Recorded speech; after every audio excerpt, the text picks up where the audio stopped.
Hey, ben, tranquille, en gros.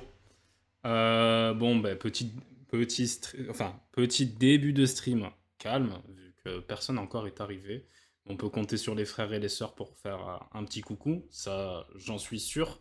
Mais c'est pas grave. De toute façon, aujourd'hui, comme la dernière fois, il va y avoir tellement beaucoup de travail. Mais sauf qu'à la différence de la dernière fois, ce sera pas aussi chiant en gros. Bon, déjà on va commencer par mettre une petite musique de fond pour pas que ça soit trop.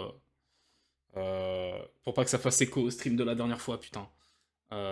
C'était pas le stream le plus amusant. Mais je vais revenir dessus. Et surtout, bah, comme d'hab, un petit récap. On va voir un peu ce qu'il y a à dire, tout ça. Et surtout, vous montrer l'avancée, tout simplement pour qu'on puisse passer à la suite de l'illustration. Donc, petite musique tranquille. On va mettre une musique de type... ouais, allez. Ça passe souvent du Kirby, mais ça marche bien avec l'ambiance chill en fait. Voilà, hop. Et pan. Voilà. Là, on est bon. Alors, je vais de ce pas aller sur la scène draw. Bon, avant de rentrer dans les, euh, dans les, euh, dans les modifications et les améliorations et ce qui a été fait en plus par rapport au dernier stream, on va quand même faire un énième récap pour que tout le monde soit au point. Si vous venez, si c'est la première fois que vous venez sur les VOD qui traitent de cette illustration qu'on est en train de réaliser avec des personnages originaux, c'est-à-dire qu'on a créé de nous-mêmes à partir de rien. Et aujourd'hui, c'est ça qu'on va faire, c'est qu'on va continuer le travail en cours. Mais avant, on va refaire une présentation des personnages, comme à chaque début de live, et je vous montrerai le travail qui a été fait, tout simplement. Je me répète un peu, mais tranquille. En gros, c'est ça. Alors, il y a maintenant, je crois, 5, 6 streams en arrière. Ça fait loin maintenant. Euh, on avait une page blanche, totalement blanche. Et le but du stream, enfin, de tout ce mois de stream, c'était de créer des personnages et de les mettre en scène dans une illustration. Attention, pas des personnages qui viennent d'un univers, d'un autre univers ou quoi que ce soit, ou des personnages que j'aurais déjà créés en amont, non. C'était des personnages qu'on devait créer en stream avec un thème. Et là, on peut voir, même si on a un peu dérivé petit à petit et on est sorti du thème, à la base, le thème c'était électricité et peluche. Et du coup, ce qu'on a fait, c'est qu'on a fait plein de recherches de fiction, d'histoires qui peuvent faire écho à ce thème pour avoir des références. Et suite à ces références, créer des chara-design, à savoir le chara-design des 3 personnages qu'on a là. Il nous fallait un personnage qui était un peu le gentil, un peu rond, un personnage qui était sur des formes un peu plus carrées, là on le voit avec beaucoup de... Je vais prendre un petit... On va prendre un petit truc comme ça, ça sera plus sympa. Genre là, on est plus dans un personnage qui est arrondi, parce qu'on le rappelle, en fait, c'était suite aux bases de chara-design que j'avais donné, où j'expliquais que les personnages ronds sont souvent connotés comme gentils, mignons, doux. Les personnages carrés comme forts, stables, peut-être un peu étranges si c'est trop carré. Et les personnages anguleux, on peut voir des angles là, des angles ici, qui représentent plutôt bah, des méchants en fait. Donc en fait, on est parti sur ces... Je vais épaissir un petit peu. Voilà, comme ça c'est mieux, on voit mieux. On est parti sur ces 3 formes pour pouvoir créer 3 chara-design à partir du thème électrique et peluche. Au final, ce qui a été fait, c'est qu'on est arrivé à ces 3 personnages-là. Je vais vous montrer les planches de chara-design dans le détail plutôt. Du coup, on a Wenby qui est ici, qui est le petit garçon, qui est un petit garçon mécanicien avec plein de petits outils qu'on voit ici, plein de petits outils. Et son acolyte qui est Beralt. Tous les noms, à peu près tous les noms ont été donnés par Manifesi, donc forcément c'est banger. Hein. Mais voilà. Et Beralt qui est son acolyte. Et en gros, l'histoire, c'est que ces 2 personnages, Wenby et Beralt, en fait, vont partir se battre contre l'antagoniste qui est ici, et qui s'appelle Sam Cymbal. Sam Cymbal parce que c'est un singe à cymbales qui a corrompu une machine de fabrication de nounours. Et en fait, les deux héros, ils vont se battre contre la machine pour l'empêcher de créer des nounours corrompus. Voilà, tout simplement, c'était ça la petite histoire de base. Le postulat de base, c'était ça. Suite à ça, après avoir trouvé nos chara-design, nos 3 chara-design, oula, on est un peu trop loin là, un peu trop près, voilà, c'est bien. Quand on a trouvé nos 3 chara-design, maintenant, ce qui manquait, c'était de les mettre en scène dans une illustration. Et avant de se lancer, on a fait plusieurs recherches pour la composition d'une illustration. La VOD, elle est sortie il y a 2-3 jours sur les bases de la composition, donc vous pouvez aller checker ça sur YouTube. Enfin sur YouTube, ou si vous êtes déjà sur YouTube, sur la chaîne YouTube, il y a toutes les vidéos, donc n'hésitez pas à les checker. Et on est ressorti avec des idées de composition qu'il fallait organiser, et on en arrive à ce chaos total qui est devant vous. Mais ce chaos, bien que chaotique, il est en réalité très organisé parce qu'il nous a permis de pouvoir mettre nos plans et savoir ce qu'on veut montrer comme élément et quelles intentions on va pouvoir donner à notre illustration. C'est une étape qui est très très importante et qui est souvent négligée par les débutants, mais il faut absolument pas la mettre de côté. Ça, c'est primordial pour l'avancée d'une illustration. Enfin, pour débuter même une illustration, il faut se casser la tête sur la composition plutôt que de faire tout au hasard et après de se retrouver dans quelque chose qui est trop approximatif. Suite à la composition, bah, le but c'est de pas se baser que sur ça, parce que si on se base que sur ça, bah, l'illustration elle serait un peu cheap quoi. Et non, c'est pas ce qu'on veut. Donc l'étape d'après, c'était un premier crayonné qui nous permettait justement de mettre en place nos éléments. Et là, du coup, on capte un peu plus la dynamique qu'on voulait mettre dans la composition, c'est-à-dire nos personnages qui sont vraiment à mal et un méchant qui paraît vraiment menaçant, un peu surpuissant et en pleine possession de ses moyens. C'était ça le but de la... C'était ça le but de la composition, c'était vraiment faire ressortir cela. Suite à ce premier jet de composition, on en a fait un petit deuxième en stream où j'ai un petit peu amélioré Wenby parce que, on le rappelle, mais là, on aurait dit qu'il s'était fait frapper, le pauvre. Donc c'était pas cool, quoi. Mais tranquille. Donc ça a été refait.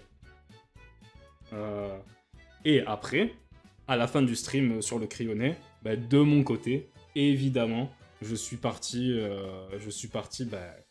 upgrade tout ça parce que c'est pas suffisant quoi pour faire une illustration un crayonné comme ça. On peut voir qu'il y a Beralt qui est un peu au pif, le fond on sait pas trop ce qui se passe, donc ben je suis parti sur mon crayonné un peu plus poussé et voilà. Et là du coup pour le coup on avait changé plein de choses. Enfin, j'ai changé plein de choses parce que c'était de mon côté. La pose de Wenby, Beralt qui est vraiment à mal, on le voit avec plein de petites écorchures sur son armature. J'ai rajouté un robot ici pour rajouter un petit peu de pression. Et il y a vraiment plein de choses qui se passent dans les différents plans. Et du coup, la dernière fois, c'était vraiment le stream de l'ennui le plus total où il se passait rien parce que c'était un stream sur du line art, c'est-à-dire de l'ancrage.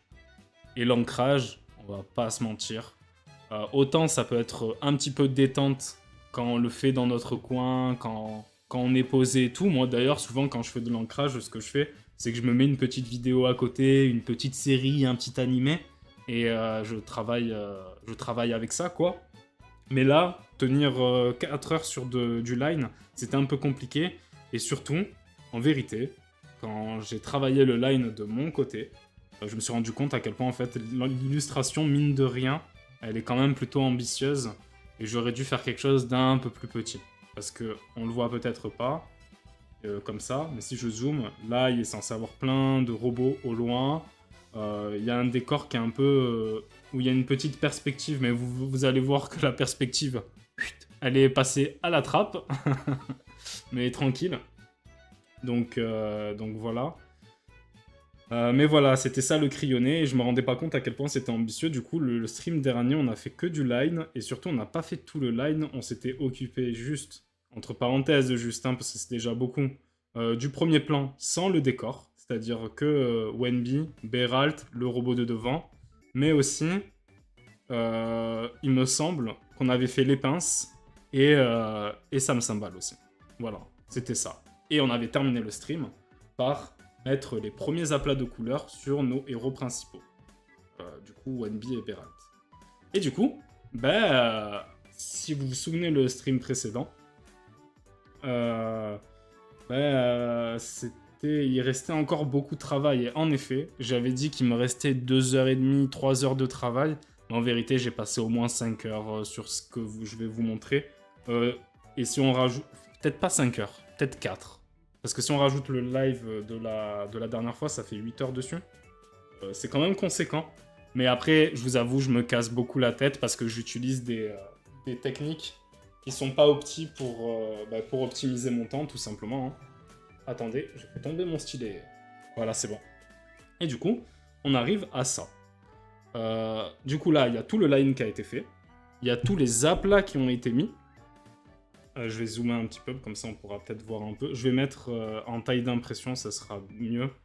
C'est une option qui est sur Clip Studio qui permet, surtout si vous devez imprimer, bon là ce sera pas le cas, qui vous permet de vous rendre compte de certaines choses quand à l'échelle de la réalité en fait. Et c'est très intéressant. Moi je l'utilise souvent, même quand je fais pas trop de, même quand c'est pas à vocation d'être imprimé, parce que souvent on va se casser la tête sur des détails qui sont dans le fond. On va mettre beaucoup d'énergie pour détailler des choses qui seront peut-être même pas visibles dans l'illustration.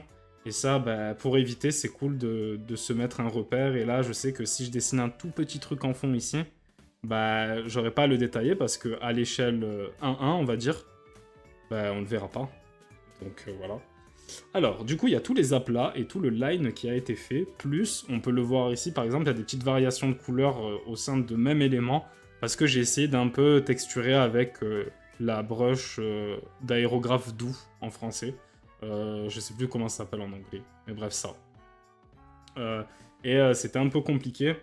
Ce qui a été plus long que prévu, c'est pas Beralt et Wenby. Il y a cette zone-là qui était intéressante à faire. Je suis content de l'avoir fait, mais pas en live. Parce que je pense pas que ça aurait été très intéressant de le montrer. Mais j'ai bien aimé le process pour la faire, malgré tout. Le décor derrière, il a été insupportable aussi, hein. D'ailleurs, la perspective, elle est pas régulière de partout. Parce qu'à un moment donné, j'en avais marre. Et surtout, je n'ai pas utilisé l'outil perspective. Ce n'est pas bien. Mais tranquille. D'ailleurs, faut que je fasse attention, parce que la dernière fois, les sous-titres, ils ont dit une de ces dingueries. C'était ouf. J'ai dû le censurer dans, dans la VOD, avec du flou et tout. Tellement c'était n'importe quoi. Donc voilà. Alors, du coup. Mais surtout, ce qui a été long dans l'illustration, c'était tous les petits robots derrière, en fait. Alors, je les ai pas tous dessinés. C'est rigolo parce que quand je vois le retour d'écran, ça paraît moins lumineux que sur mon illustration, évidemment, vu que je travaille sur tablette OLED. C'est à prendre en compte. Genre, on est plus dans du violet, un peu violacé de mon côté, et on est plus sur quelque chose de bleu à l'écran. Du coup, ça fait un peu plus sombre, il faut que je le prenne en compte. Et je verrai. Je verrai. Mais bref, dessiner tous ces petits robots derrière, ça m'a pris un peu plus de temps que prévu, et pourtant j'étais tellement saoulé qu'on peut le voir, c'est devenu beaucoup de formats arbitraires. Mais je trouve que ça marche, donc ça suffit, il n'y a pas besoin de se casser la tête. Et même, vous voyez qu'en fond, là, si on passe vraiment derrière les barreaux, c'est juste des petites tâches, hein, et ça suffit pour la compréhension. Il n'y a pas besoin de détailler plus. De toute façon, si je viens à taille d'impression, on n'aurait rien vu si j'avais détaillé. Donc voilà. Je remarque du coup sur le retour du stream, parce que c'est important, que l'illustration elle est plus bleutée et ça me va, parce que du coup sur tablette OLED il y a un peu plus de variation de couleurs et j'avais peur de savoir comment j'allais m'en sortir. La seule chose qu'il faut que je fasse attention, c'est de pas trop foncer, parce que ça sera trop foncé sur des écrans normaux. Mais bref, là, du coup, quand quand on n'est pas professionnel, on pourrait se dire, ben, c'est bon, l'illustration, elle est bien, là, il n'y a pas besoin de faire plus, il y a tous les éléments, les codes couleurs sont respectés, mais en fait, non, pas du tout. L'illustration, là, elle est qu'à son début, et rendre ça comme ça, par exemple, si c'était un devoir, ou même à un professionnel, genre une entreprise ou une commission, ça serait vraiment pas pro du tout. Pourquoi? Parce que il manque beaucoup de profondeur dans l'illustration. Il manque quelque chose qui apporte ce petit peps pour que aux yeux ça soit attrayant. Et surtout là, il y a tellement d'éléments qui sont présents. On a le robot ici, on a les héros là, on a des petits robots derrière, les tentacules qui sont ici, et le singe, et après tous les éléments du décor, c'est difficile de savoir où poser les yeux. Mais du coup, comment on va faire pour améliorer tout ça et pour rendre l'illustration fluide et agréable aux yeux? Ben maintenant, ça va être les étapes suivantes qui vont permettre cela. Alors évidemment, on a l'étape d'aujourd'hui qui va être très intéressante parce que c'est les ombres et les lumières. Ah, il n'y a plus de musique? Ou alors peut-être la musique elle est tellement faible. Ok, bizarre. Je vais changer. Ou alors c'est parce que j'ai trop baissé le son. Et du coup j'entends plus rien. Ouais, c'était ça. C'était ça, c'était ça. Mais tranquille. Bon, j'ai zappé une musique, mais... De toute façon, pour l'instant, dans le chat, y'a personne, en gros. Alors... On est ici. C'est bien. Donc voilà. Et là, maintenant, ça va être la prochaine étape. Ça va être tout ce qui est ombre et lumière.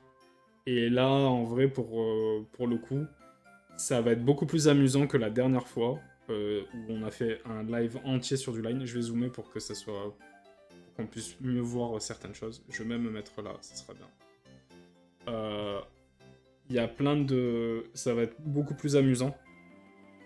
Par contre, je sais pas du tout comment je vais aborder les ombres et les lumières de cette illustration. J'ai une petite idée, mais je sais pas du tout comment ça va rendre. Et c'est tant mieux, parce que du coup, on va pouvoir faire des tests. Je vais pouvoir donner quelques tips de base, comme d'habitude, oh, ça sauvegarde. Pour que ça... Comment dire? Pour aborder les ombres et les lumières dans un premier temps. Parce que c'est vrai que quand on est débutant, ça peut être vraiment quelque chose qui fait peur, mais ça change vraiment toute l'illustration. Vraiment, ça change tout. Donc il faut pas le négliger. Il faut vraiment pas négliger les ombres et les lumières, c'est tout aussi important que les couleurs en aplat. Donc voilà. Ah, il y avait d'autres choses à dire avant de commencer. C'est que j'ai retenu un petit peu les leçons du dernier stream. C'est que c'est vrai que 4 heures de line, c'était un peu compliqué. Et heureusement qu'il y avait Manifesi pour discuter un petit peu avec moi, pour lancer des petits sujets et tout. Mais je pense que je referai plus de line art en stream de cette façon-là, sauf si on arrive à un point où le stream, on est vraiment très nombreux.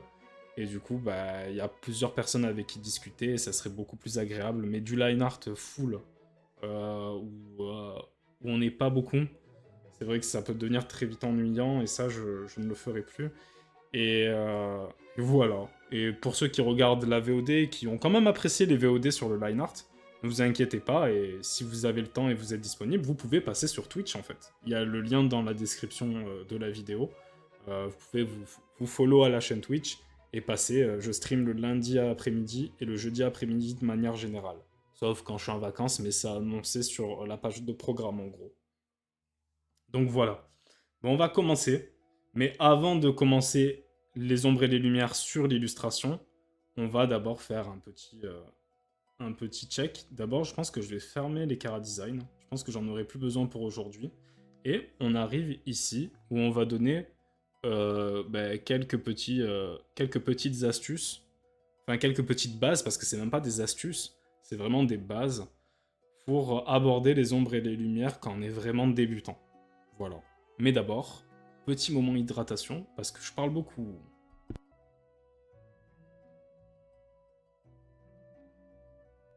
Putain, j'étais en train de parler dans le vent parce que j'avais pas démute mon micro. Stylé en gros. Mais c'est pas grave. Ok, donc je disais, on va parler des ombres et des lumières.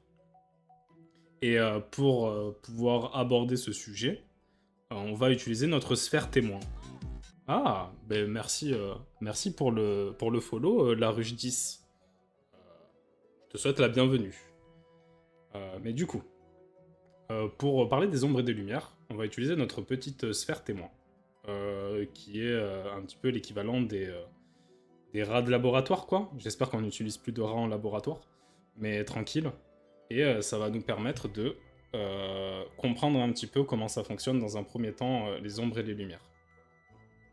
Alors, tout d'abord, ce qu'il faut savoir, c'est que il y a, avant de se poser la question de comment je place mes ombres, il faut d'abord se poser la question de d'où vient la lumière. Donc on va prendre, faudrait une couleur qu'on voit un petit peu. Je pense que ça se voit sur fond blanc. Ouais, c'est bien.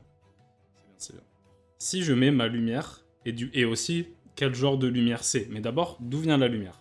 Si par exemple c'est la lumière du soleil, du coup le soleil il est en haut, mais forcément, la lumière, elle va se diffuser, je vais prendre du rouge, elle va se diffuser dans ce sens-là. Ce sens-là. Ce qui fait que pour notre sphère, si j'utilise une brush un peu smooth, quoi, hop, on va avoir une ombre qui va plutôt être là. Et plus on va monter, plus ça va en fait, ça va s'éclairer. Juste au point culminant où ça va être vraiment quasiment blanc, quoi. Bon, là, c'est un peu abrupt, mais tranquille. Voilà, quelque chose comme ça.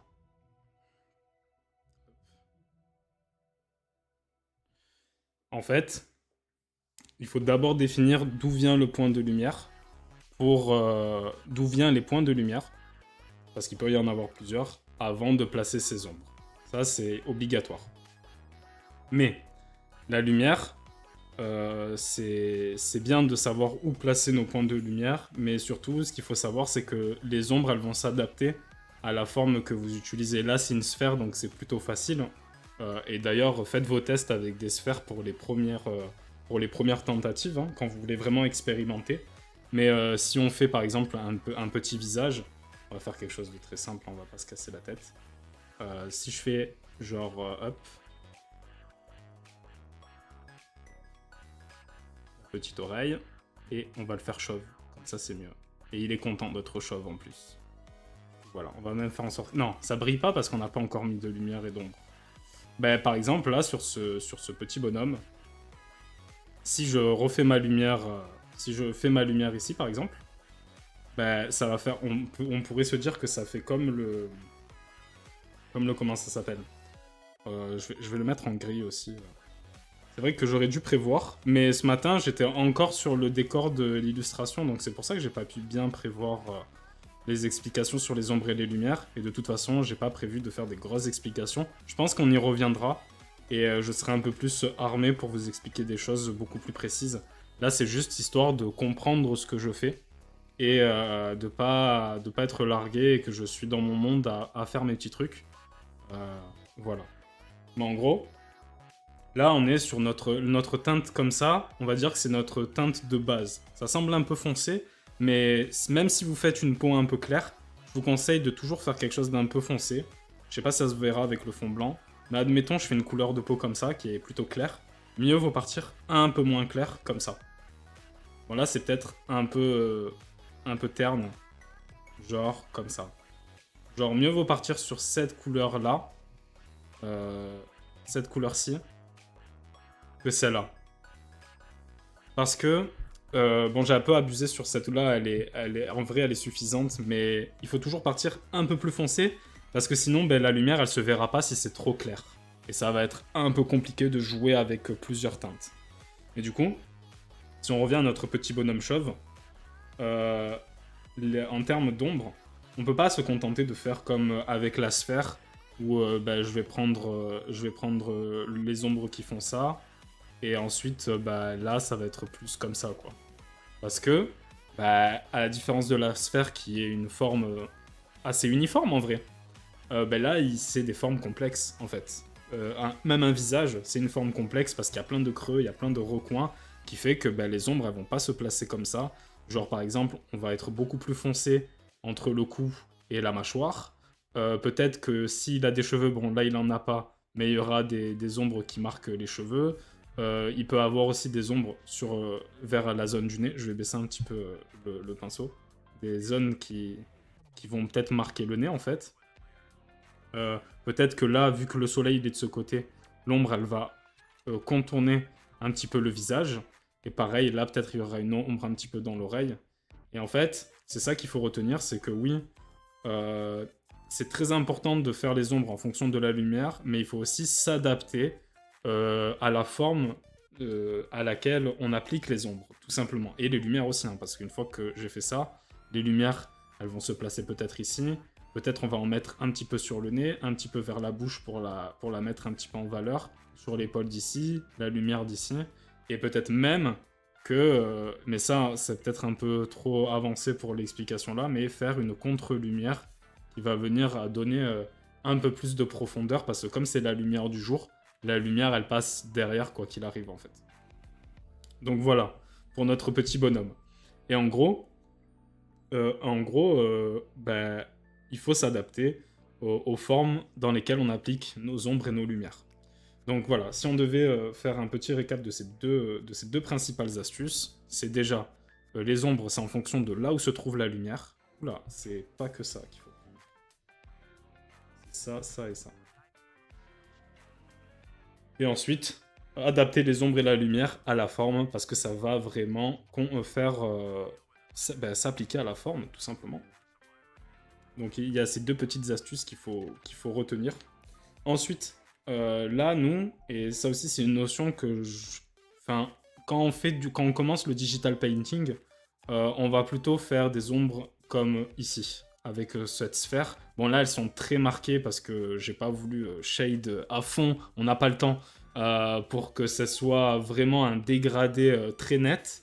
Mais normalement, c'est ce qu'il faudrait viser, un dégradé très très net. Et en fait, quand on commence le digital painting, c'est-à-dire le dessin assisté par ordinateur, on va souvent utiliser cette brush, je sais plus comment elle s'appelle en anglais, putain, mais du coup en français c'est l'aérographe. Mais bref, on va surtout utiliser cette brush. Mais en réalité, enfin, c'est pas en réalité. Mais il y a d'autres façons d'appliquer les ombres en fait, qu'avec cette brush, et nous on va pas faire ça. Moi, la technique que j'utilise pour faire mes ombres, vu que j'ai un style qui est beaucoup plus cartoon, qui essaye vraiment de tendre vers un style de dessin animé, en fait, ce que j'essaye de faire, moi, c'est des ombres en cel shading. Et les ombres en cel shading, putain, ça donnerait plutôt ça, en fait. Si je devais le faire sur mon petit bonhomme, je vais prendre la même couleur, je vais mettre en produit. C'est qu'au lieu d'être dans quelque chose, là, de très smooth, on va être dans quelque chose de beaucoup plus abrupt. Et du coup, ça donnerait ça, par exemple. Genre, c'est les ombres comme on peut les voir dans les animés, comme on peut les voir dans les cartoons, comme on peut les voir peut-être même dans les bandes dessinées. C'est des ombres qui sont très marquées. Elles sont marquées par des vraies formes, quoi. Et en vérité, on pourrait croire que c'est plus facile de faire ce genre d'ombre, mais en réalité, ça peut être très casse-gueule parce que la difficulté des ombres en cel shading, c'est que comme c'est une forme identifiable, il faut bien que ça prenne le contour des formes. Et là, par exemple, on a pris le devant du nez, mais admettons, je fais des ombres qui s'étendent un peu plus vers ici ou quoi. Ben, il faudrait connaître, là je l'ai fait au pif, mais il faudrait connaître à peu près tous les points qui peuvent créer des ombres dans le visage. On n'est pas obligé de tout faire, hein, évidemment, on peut simplifier comme ça suffit. Mais c'est un peu plus casse-gueule, parce que si par exemple je fais ça, ben, on comprendra pas l'ombre en fait. Il faudrait vraiment suivre l'arête du nez, passer derrière, revenir un petit peu en dessous des narines. Et peut-être que même là, ça fait un peu trop. Et genre... là, du coup, ça dessine vraiment un nez, mais... Genre, ça serait vraiment un peu... ça peut être casse-gueule, en fait. Du coup... Et surtout, bah, c'est un résultat beaucoup plus impressionnant en utilisant cette technique. Parce que ça fait plus réaliste. Et souvent, les gens, ils aiment un peu plus ça. Mais si vous avez un style cartoon, que vous voulez vous approcher, ou même un style qui veut s'approcher des animés, mais bref, c'est peut-être mieux de partir sur du cel shading. Et de toute façon, nous, pour notre petite illustration de Beralt et Wenby qui sont à mal face à Sam Cymbal, on va utiliser du cel shading pour faire les ombres sur les personnages. Ensuite, sur tout ce qui est décor, on partira plus sur quelque chose où on shade, en vrai. Et c'est ça qui va se passer. Est-ce que je peux dire des choses supplémentaires par rapport aux ombres et lumières? Parce que vraiment, là, c'est des conseils vraiment basiques. Il n'y a pas besoin d'être un génie en dessin pour, euh, pour comprendre cela. Mais c'est pas quand même quelque chose qui est inné non plus. D'ailleurs, en termes de calque, pour ceux qui sont pour ceux qui sont sur Clip, et je suppose que sur Photoshop, c'est pareil. Là, j'utilise un calque écran. Si je le mets à 100% d'opacité, pourtant... Ah non, je suis pas sur la même couleur. Si je prends la même couleur et que je suis en calque écran, ça va donner un effet de brillance, en fait. Donc c'est sympa. Mais il y a un autre calque sur Clip Studio qui est vraiment incroyable pour mettre de la lumière.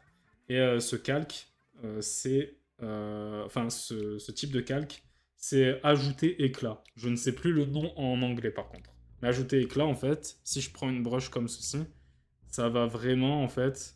Mais peut-être ça se verra mieux avec de la couleur. Donc on va partir sur du rouge, enfin quelque chose d'un peu plus rouge.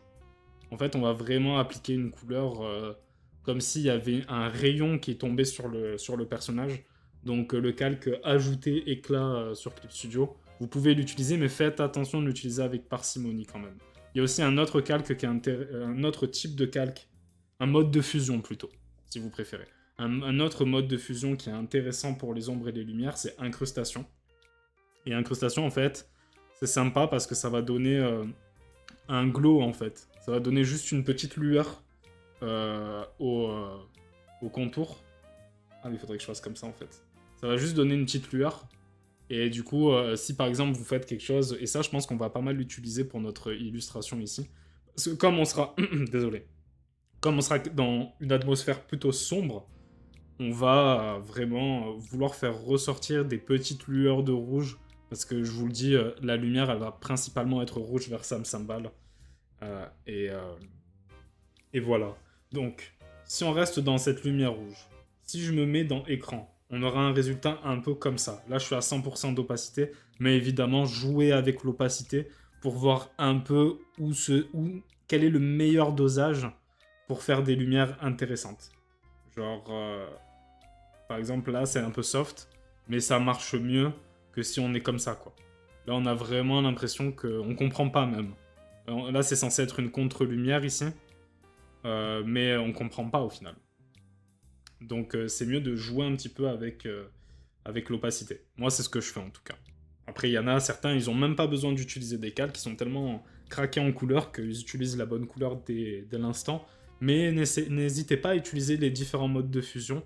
Je pense qu'on les verra à un moment donné, c'est possible. Mais là, ça serait trop. Ça serait trop. On n'a même pas commencé, ça fait 30 minutes que le live a commencé. Donc c'est sympa. Mais bon, c'est bien que je vous donne des petites astuces. Du coup, on a le calque écran. Du coup, je crois que c'est screen en anglais, mais je suis plus sûr. Je vais les dire en français, il faudra voir en anglais malheureusement. On a ajouté éclat, où là vraiment on voit la lumière, elle est très intense, elle est dans le blanc limite. Et là aussi, plus on va jouer avec l'opacité, plus ça sera sympathique. Ça, c'est un des calques, c'est un des modes de fusion que j'utilise le plus pour mettre de la lumière, mais peut-être pas dans l'étape qu'on va voir aujourd'hui, ombre et lumière, mais l'étape qu'on verra dans le prochain stream. Mais bon, c'est quand même un mode de fusion très intéressant. Et après, on a le mode que je vous ai montré tout à l'heure, incrustation, qui lui met juste une lueur et peut être intéressant surtout quand on est dans quelque chose de plutôt sombre en fait. Si par exemple je mettais, je vais mettre quelque chose en violet comme ça. Euh, ouais, super, ça a tout mis en violet comme ça, l'incrustation. Ben, ça donne un peu plus d'effet, je trouve. Peut-être qu'il faudrait que j'assombrisse un truc comme ça. Ça va donner un peu plus de... Quoique, en vrai. Ah, là, ça marche pas trop. Et ici. Ça dépend. En fait, ça dépend le résultat que vous voulez. Mais je trouve que là, ici, ça donne vraiment un aspect...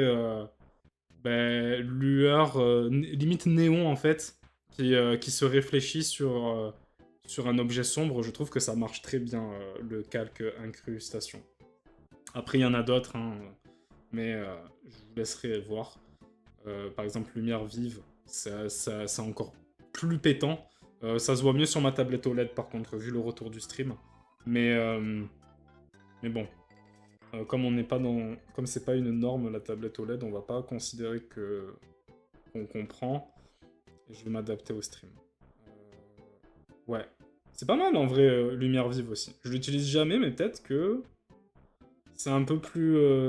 ça agresse un peu plus les yeux que incrustation. Mais pourquoi pas. Lumière tamisée, fais voir.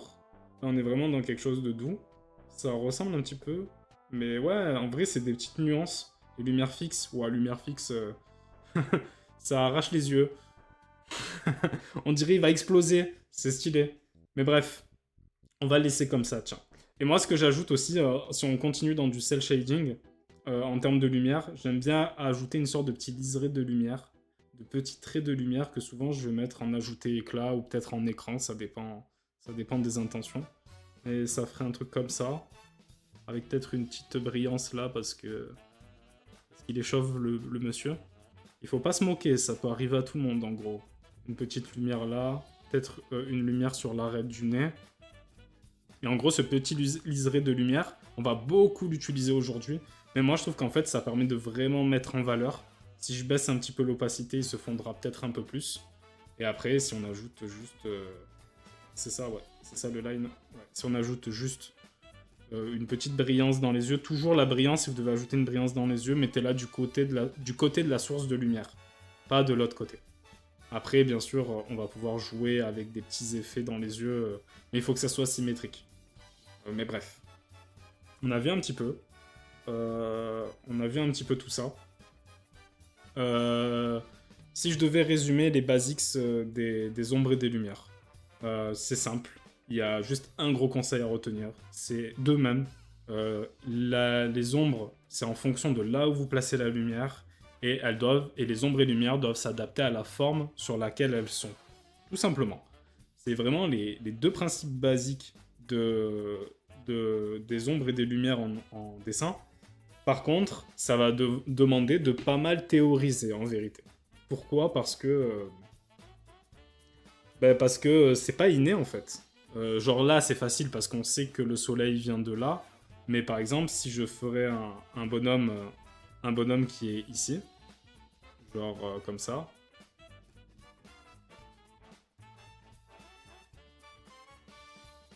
Là, du coup, la lumière, en fonction des formes et tout, bon là c'est un bonhomme en pâte, donc on s'en fout un petit peu, je vais lui faire des petites oreilles quand même. Et 3 petits cheveux, parce que lui il est pas chauve en gros. Et même pourquoi pas, on va lui mettre une petite chemise. On n'est pas des animaux, on habille les gens quand même. Voilà. Mais là en fait, avec tous ces petits... le soleil, il s'applique aussi ici, mais il y a plein de choses qui vont se passer. Et il y a plein de choses qui vont se passer en termes d'ombre et de lumière. Et il va falloir savoir où on les place en fait.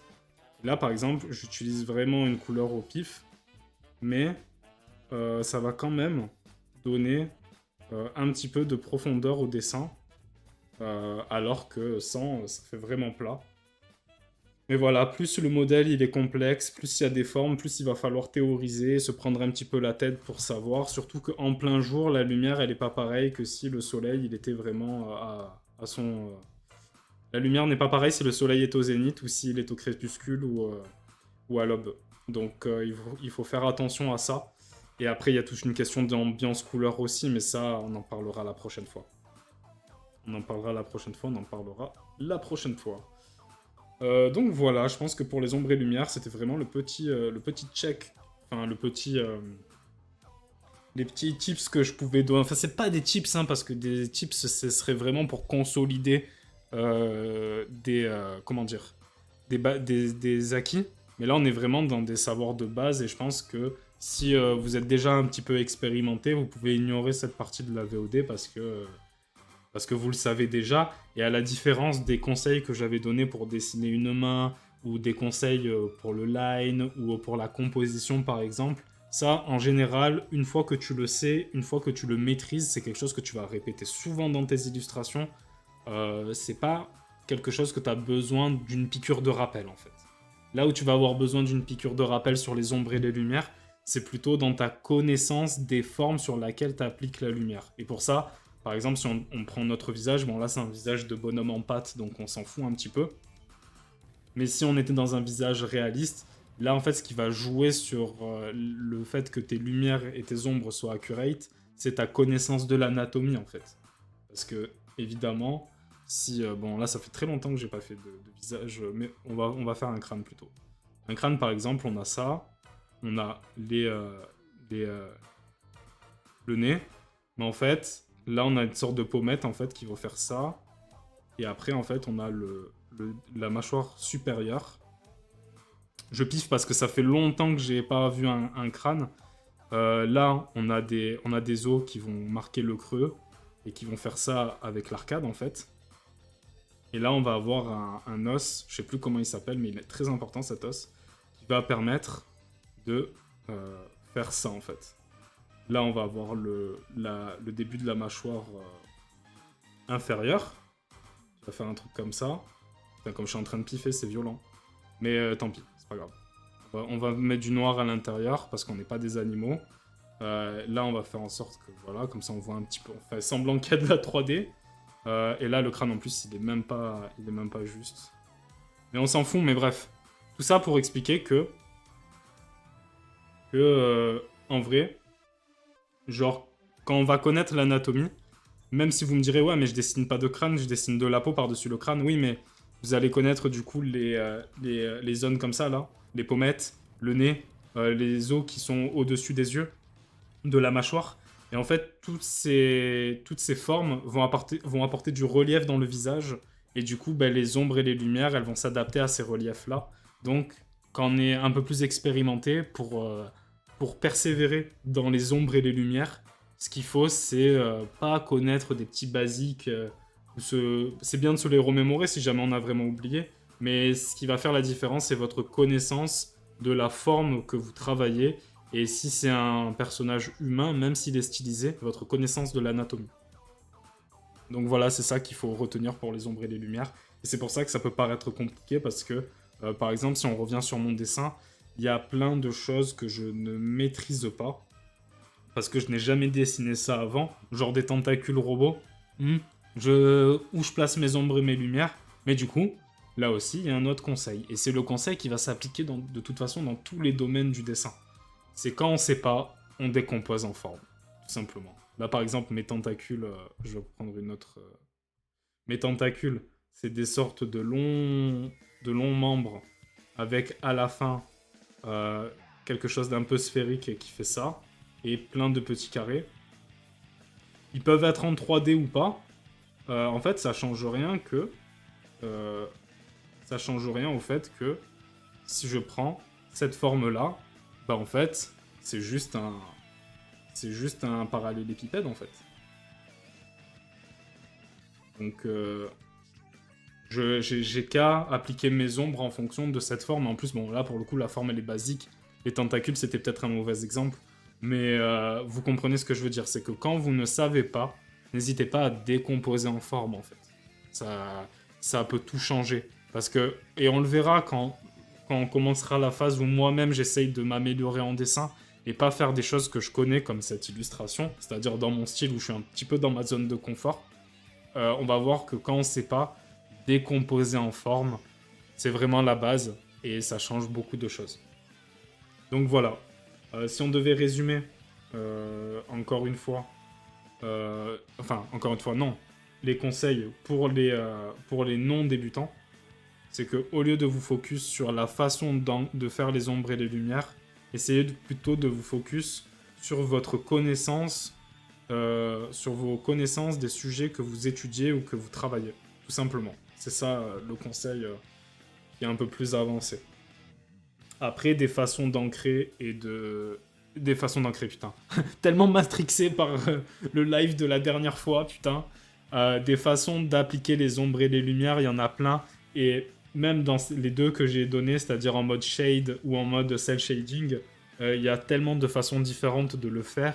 Et c'est quelque chose qui sera petit à petit, plus vous allez progresser en tant qu'illustrateur, plus vous allez trouver votre façon de le faire. Mais c'est comme tout. Avant de trouver sa propre façon de le faire, faut expérimenter et surtout, faut se pencher sur comment les autres le font et surtout comment les professionnels le font. Et quand je parle de professionnels, c'est pas forcément des gens qui qui, comme moi, ont un statut ou qui ont un petit peu d'expérience. Là, je parle vraiment, n'hésitez pas, comme d'habitude, à aller taper dans le haut du panier, parce que c'est comme ça qu'on apprend. Et comme je disais, il y a plusieurs façons de faire ces ombres et lumières. Genre, un exemple tout bête, hein, mais on va pas, même si c'est du cel shading, on va pas faire les ombres et lumières de la même façon dans un animé que dans un cartoon américain ou que dans les cartoons des années 30, par exemple. C'est pas du tout la même philosophie. On l'a même vu quand on faisait l'ancrage. On voyait par exemple dans les comment on appelle ça? Ouais, dans les modèles que j'ai pris pour décalquer, quand ça venait de cartoons américains et surtout des cartoons des studios Fletcher, on voyait par exemple que les ombres qui étaient vraiment noires, elles étaient totalement ancrées en noir. Chose qu'on ne fera absolument pas dans notre illustration parce qu'on le rappelle, que ce soit pour la lumière comme pour l'ombre, la lumière, on ne fait pas du blanc, sauf quand on fait vraiment des lueurs dans les yeux, comme ça on peut se permettre d'en faire, et encore, vous n'êtes pas obligé de prendre du full blanc. Et surtout pour les ombres, on ne prend jamais de noir. Et même, en vérité, on va le voir quand on va faire nos ombres et lumières sur l'illustration, on n'utilise pas de gris. En fait, genre là vous verrez pas bien et je peux pas trop vous zoomer, mais en gros la partie là où je suis en bas à gauche, vous voyez il y a ce carré chromatique. Chez certains c'est une sorte de flèche comme ça aussi, mais c'est pas grave, peu importe. Ce carré chromatique, en fait, tout ce qui est tout à gauche, c'est que des nuances de gris. Et ça, pour les ombres et les lumières, on va oublier. Évidemment, quand c'est du full gris, vous pouvez les utiliser, mais c'est des cas spécifiques. Il est préférable d'utiliser quelque chose qui, oui, va se rapprocher du côté gauche de ce carré chromatique, mais pas totalement, et plutôt d'aller dans quelque chose d'un peu coloré. Et nous, c'est ce qu'on va faire aujourd'hui. C'est qu'on va faire des ombres et des lumières colorées. Parce que ça renforce l'ambiance. Donc je trouve que c'est important de faire des ombres et lumières colorées, surtout pour les ombres. Les lumières, on peut s'approcher un petit peu du blanc, il n'y a pas de souci. Mais pour les ombres, on évite de se coller au gris. Je trouve même en vrai, si on devait exagérer, on va reprendre notre petit bonhomme qui est ici. Voilà. Si je devais exagérer, je préfère largement des ombres qui sont d'une couleur de base très saturée. Hop. Même on sait quoi, on va faire un truc comme ça. Il est totalement dans l'ombre. Hop. Je préfère quelque chose qui est totalement saturé. Une ombre comme ça. Bon là j'ai réduit un petit peu. Mais plutôt que quelque chose qui est vraiment dans les gris comme ça. Ou j'avais fait comment? J'avais fait comment?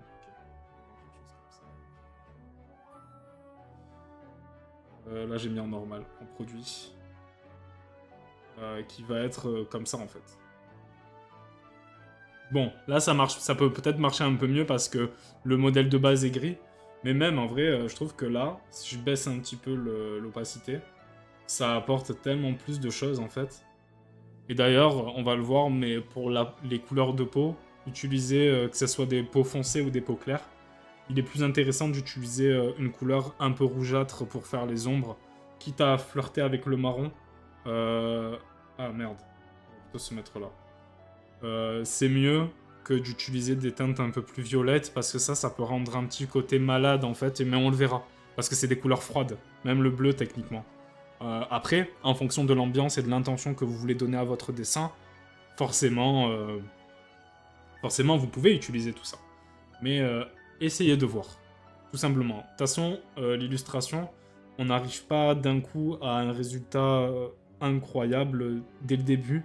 Même des génies, hein. Il faut d'abord expérimenter.